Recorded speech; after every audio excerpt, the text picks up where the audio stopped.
Ganesh studio presents. नमस्कार। कभी ऐसा होता है ना कि दिन के बीच में ही लगता है जैसे सारी की सारी एनर्जी बस खत्म हो गई। अगर ऐसा महसूस होता है तो यकीन मानिए ये कहानी हर किसी की है। तो आज हम बात करेंगे इसी रोजमर्रा की थकान से निपटने के कुछ बहुत ही असरदार और हाँ साइंटिफिक तरीकों के बारे में। पर एक मिनट, आगे बढ़ने से पहले एक सवाल पूछना जरूरी है। क्या हर तरह की थकान एक जैसी होती है? मतलब जो सुबह उठने पर महसूस होती है, क्या वो वैसी ही है जैसी भरी गर्मी में पसीने से तरबतर होने पर होती है? या फिर ऑफिस के काम के बाद जो दिमागी थकावट होती है, क्या वो भी सेम है? है ना सोचने वाली बात? और इसका जवाब बहुत सीधा है, बिल्कुल नहीं। हर थकान एक जैसी हो ही नहीं सकती। और यहीं पर सबसे जरूरी बात छिपी है कि सही इलाज थकान के सही कारण को पहचानने से ही मिलेगा। तो चलिए इसी गुत्थी को सुलझाते हैं। तो सबसे पहले बात करते हैं उस एक चीज की जो थकान का नाम सुनते ही सबसे पहले दिमाग में आती है ना? एक कप गर्मा गर्म चाय। लेकिन मजे की बात यह है कि हर तरह की थकान का इलाज एक ही चाय नहीं है। चलिए समझते हैं कि कौन सी चाय का कप कब उठाना चाहिए। ये बहुत दिलचस्प है कि दूध वाली चाय और ब्लैक टी दोनों शरीर पर बिल्कुल अलग अलग तरीके से असर करती हैं। देखिए, दूध वाली चाय में जो प्रोटीन होता है ना, वो कैफीन को धीरे धीरे रिलीज करता है। इसका मतलब एनर्जी एकदम से नहीं, बल्कि आराम से लंबे समय तक मिलती है। दूसरी तरफ ब्लैक टी, वो तो है इंस्टेंट एक्शन वाली। किसी जरूरी काम से ठीक पहले अगर फोकस बढ़ाना हो तो ब्लैक टी से बेहतर कुछ नहीं। लेकिन रुकिए, कहानी का दूसरा पहलू भी तो है। चाय अगर जरूरत से ज्यादा हो जाए तो कई दिक्कतें खड़ी कर सकती है। नींद में खलल पड़ सकता है, एसिडिटी बढ़ सकती है, मतलब फायदे की जगह नुकसान हो सकता है। इसीलिए बैलेंस, संतुलन बनाना बहुत जरूरी है। तो सवाल उठता है कि कितनी चाय ठीक है? एक्सपर्ट्स का मानना है कि दिन में 1 से 2 कप बस, ये एक आइडियल लिमिट है। इससे फायदे भी मिल जाएंगे और साइड इफेक्ट से भी बचे रहेंगे।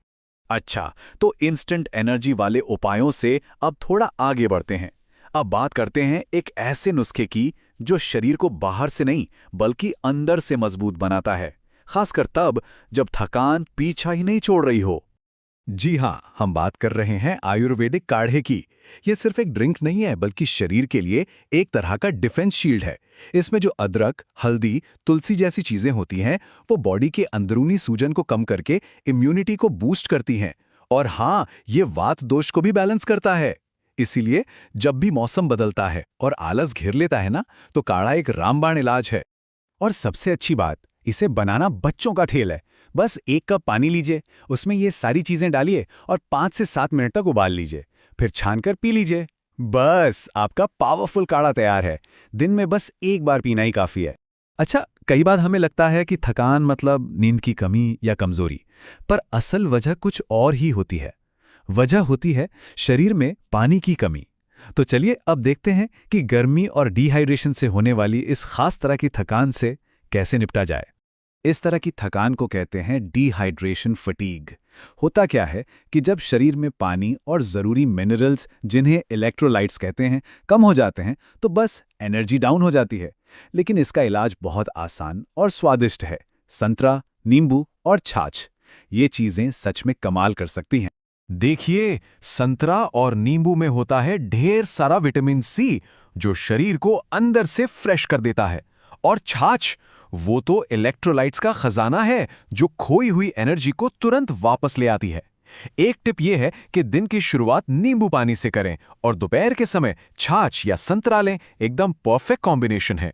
तो अभी तक हमने बात की खाने पीने की चीजों की, पर कभी कभी थकान ऐसी होती है जिसे ना चाय मिटा सकती है ना काढ़ा। उस थकान के लिए शरीर और मन दोनों को एक गहरे आराम की, एक डीप रिकवरी की जरूरत होती है।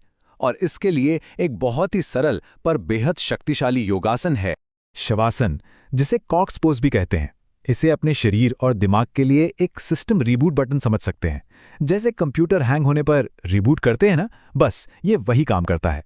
दिन भर की सारी भागदौड़ और दिमागी उथल-पुथल को एकदम शांत कर देता है। और इसे करना बहुत ही आसान है। बस आराम से पीठ के बल लेट जाइए, शरीर को बिल्कुल ढीला छोड़ दीजिए और अपना पूरा ध्यान सिर्फ अपनी सांसों पे लगाइए। आती हुई सांस, जाती हुई सांस। और फिर अपने पैर के उंगलियों से लेकर सिर तक शरीर के हर हिस्से को महसूस करके उसे ढीला छोड़ते जाइए। यकीन मानिए, सिर्फ 10 मिनट का अभ्यास भी आपको पूरी तरह से रिचार्ज कर सकता है। और इसके पीछे की साइंस भी कमाल की है। शवासन करने से हमारे शरीर में कॉर्टिसोल यानी जो स्ट्रेस वाला हार्मोन है वो कम होता है, ब्लड प्रेशर नॉर्मल होता है और नींद की क्वालिटी वो तो बहुत बेहतर हो जाती है। और ये तीनों चीज़ें ही तो चाहिए एक गहरी अच्छी रिकवरी के लिए। तो अब तक हमने 4 अलग-अलग उपाय देख लिए। अब बारी है इन सबको एक साथ जोड़ने की।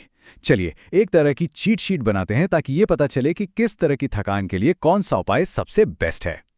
ये स्लाइड समझिए इस पूरी बातचीत का निचोड़ है। अगर काम के बाद दिमागी थकान महसूस हो रही है तो 1 कप ब्लैक टी और उसके बाद 10 मिनट का शवासन परफेक्ट इलाज है।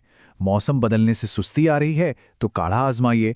गर्मी और पसीने से बेहाल हैं तो छाछ या संतरा। और हाँ, अगर थकान बहुत गहरी और पुरानी लग रही है तो रोजाना शवासन और हल्का काढ़ा अपनी आदत में शामिल कर लीजिए। लेकिन इस केस में डॉक्टर से सलाह लेना बिल्कुल मत भूलिएगा। तो अगली बार जब भी थकान महसूस हो तो सीधे कॉफ़ी या चाय की तरफ दौड़ने से पहले बस एक पल के लिए रुकिए और खुद से पूछिए कि ये थकान असल में क्या कहने की कोशिश कर रही है। अपने शरीर की आवाज़ सुनना, यकीन मानिए, सेहतमंद रहने की तरफ ये सबसे पहला और सबसे ज़रूरी कदम है।